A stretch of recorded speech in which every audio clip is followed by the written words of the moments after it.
ide dan pemikiran-pemikiran proklamasi kemerdekaan Indonesia 1945.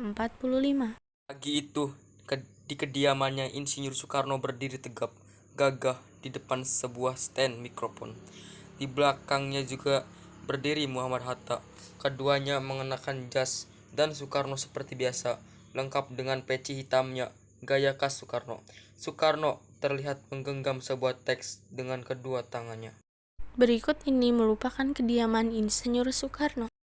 Di hadapan masyarakat yang ramai memadati, Soekarno mulai membaca isi teks tersebut dengan keras dan tegas bahwa kami bangsa Indonesia dengan ini menyatakan kemerdekaan Indonesia. Hal yang mengenai pemindahan kekuasaan dan lain-lain diselenggarakan dengan cara sesama dan dalam tempo yang sesingkat-singkatnya. Soekarno pun selesai membacakan teks proklamasi. Para hadirin saling berpelukan meneriakkan kata "Merdeka, Merdeka, Merdeka". Kemudian semua keluar dari ruangan bersiap untuk melakukan upacara bendera merah putih.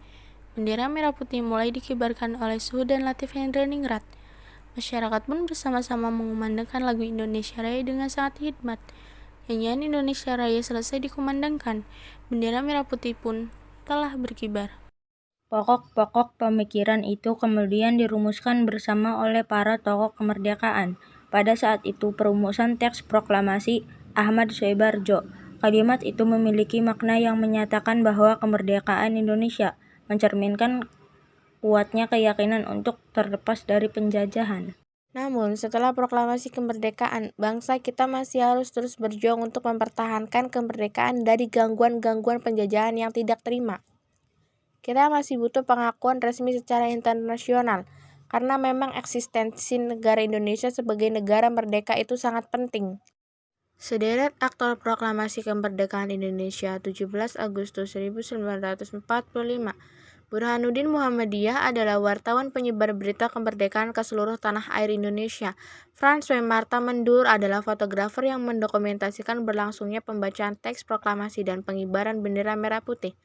Fatmawati adalah istri Soekarno yang menjahit bendera Republik Indonesia. Latif, Sahu, dan Trimurti adalah 3 aktor pengibar bendera merah putih setelah pembacaan teks proklamasi. Ahmad Soebardjo adalah pengusul kalimat pertama teks proklamasi, dan Insinyur Soekarno yang membacakan teks proklamasi kemerdekaan Indonesia dan menandatangani teks proklamasi sebagai Presiden Republik Indonesia. Muhammad Hatta adalah pengusul kalimat kedua teks proklamasi dan penandatanganan teks proklamasi sebagai Wakil Presiden Republik Indonesia. Soewirjo adalah wali kota Jakarta Raya bertugas memastikan acara pembacaan teks proklamasi berlangsung lancar dan aman. Sayuti Melik adalah sebagai pengetik teks proklamasi. Kata memindahkan adalah sebuah tindak sepihak bangsa Indonesia untuk menyatakan kemerdekaan tanpa memerlukan persetujuan dari siapapun, khususnya penjajah. Sayuti Melik, beliau merupakan pengetik teks proklamasi kemerdekaan Indonesia. Meskipun di setiap perjuangannya untuk mencapai pengakuan resmi secara internasional, bangsa kita harus mendapat pertentangan dari Belanda yang masih ingin berkuasa di Indonesia. Hal itu menjadi faktor kemenangan Suku pada Perang Kedua.